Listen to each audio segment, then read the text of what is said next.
बच्चों, नमः संस्कृताय। स्वागत है आप सभी का एक बार फिर से एक नए वीडियो में। इस वीडियो में मैं आप लोगों के लिए कक्षा 9 के जो वार्षिक परीक्षा है 2024-25 में उसके प्रश्न पत्र को लेकर के उपस्थित हुआ हूँ।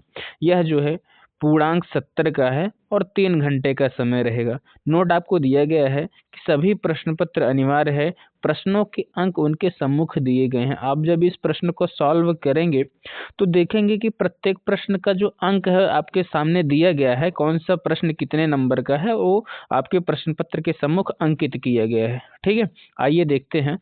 ये प्रश्न को मैंने 2 सेट में बनाया हुआ है, खंड का और खंड खा में।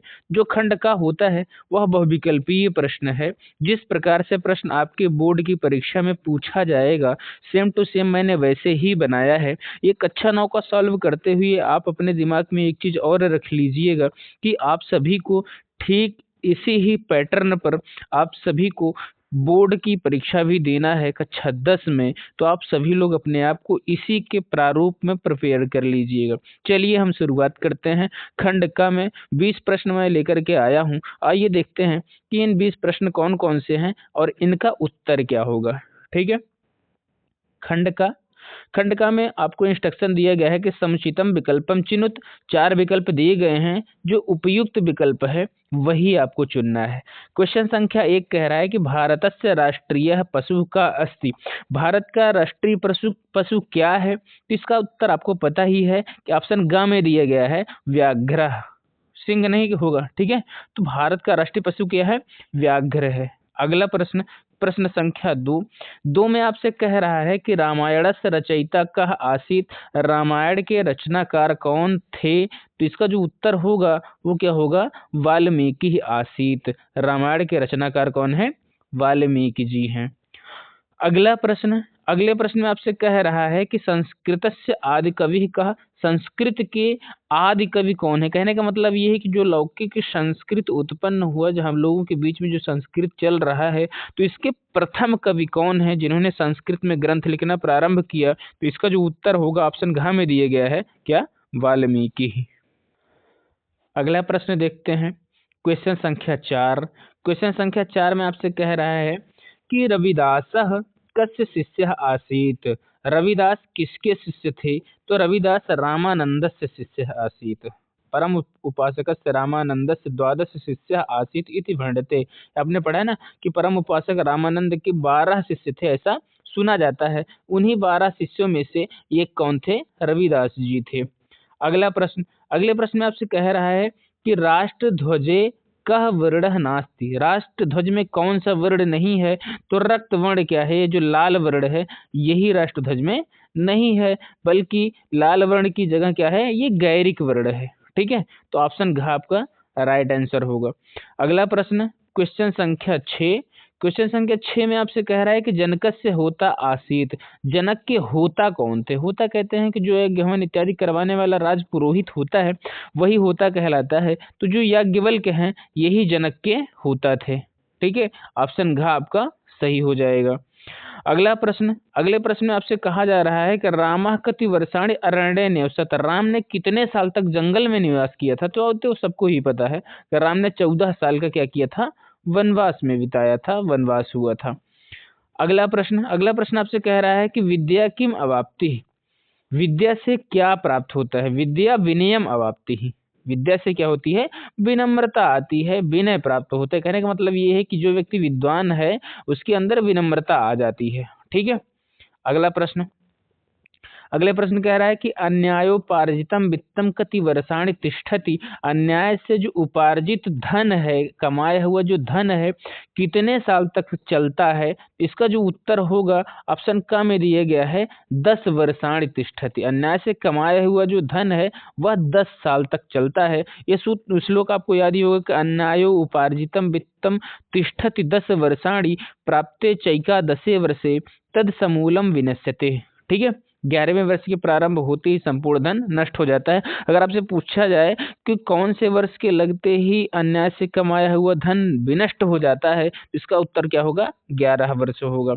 अगला प्रश्न आपसे कह रहा है कि शंखस्य कुत्र जननम भवति, शंख का जन्म कहाँ पर होता है? तो शंख का जो जन्म होता है वह जलनिधो, जलनिधि कहते हैं सागर को, ठीक है, सागर मतलब समुद्र को।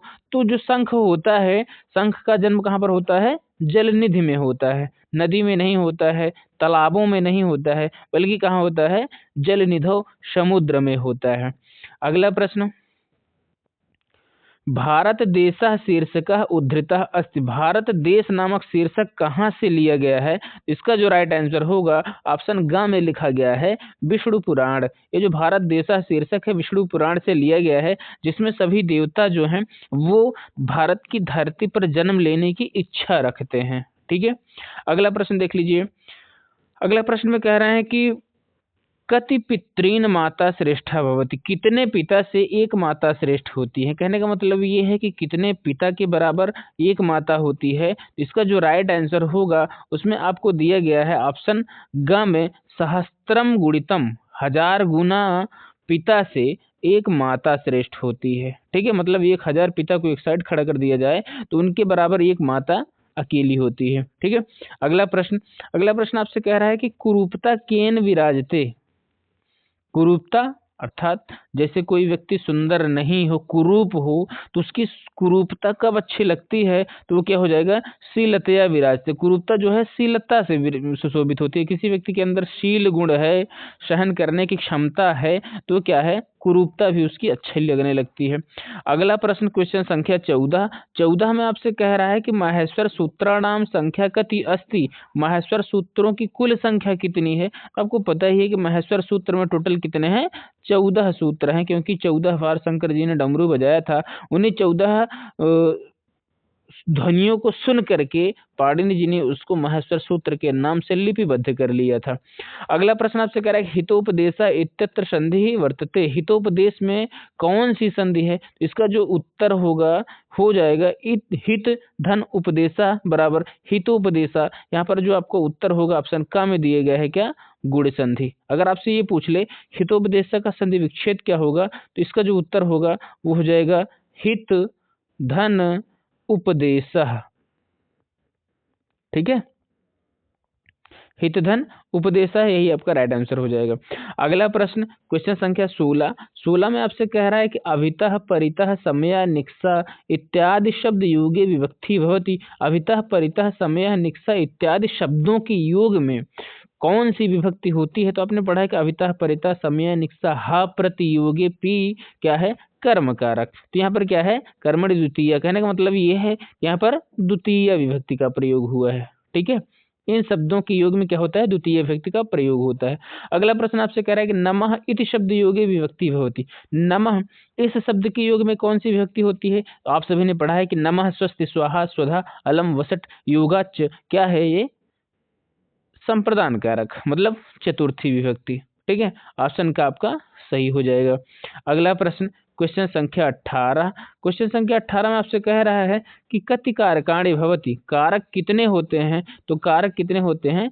6 होते हैं। आपने पढ़ा है कि कर्ता कर्म च करणम संप्रदानम तथैव च अपदानाधिकरणम इत्याहु कारकाणि 60। तो ऑप्शन का में इसमें 6 नहीं है, इसमें भी 6 नहीं, इसमें भी 6 नहीं है, तो देखते हैं 6 कहाँ पर है? 6 ऑप्शन घ में दिया गया है, यही आपका राइट आंसर हो जाएगा, ठीक है। ऑप्शन घ आपका सही हो जाएगा, कारकों की संख्या 6 होती है। अगला प्रश्न आपसे कह रहा है कि कति लकाराः भवन्ति, लकार कितने होते हैं? तो लकारों की टोटल संख्या कितनी है? 10 है, ठीक है। लकारों की संख्या कितनी है? 10 है।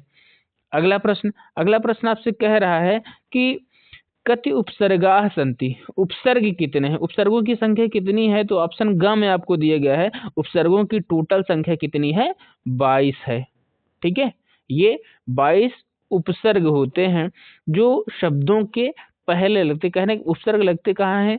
तो कोई भी धातु होगा उस धातु के पहले उपसर्ग लगता है, और जो प्रत्यय होता है वह उस धातु के आखिरी में लगता है, ठीक है, तो ये रहा खंड का।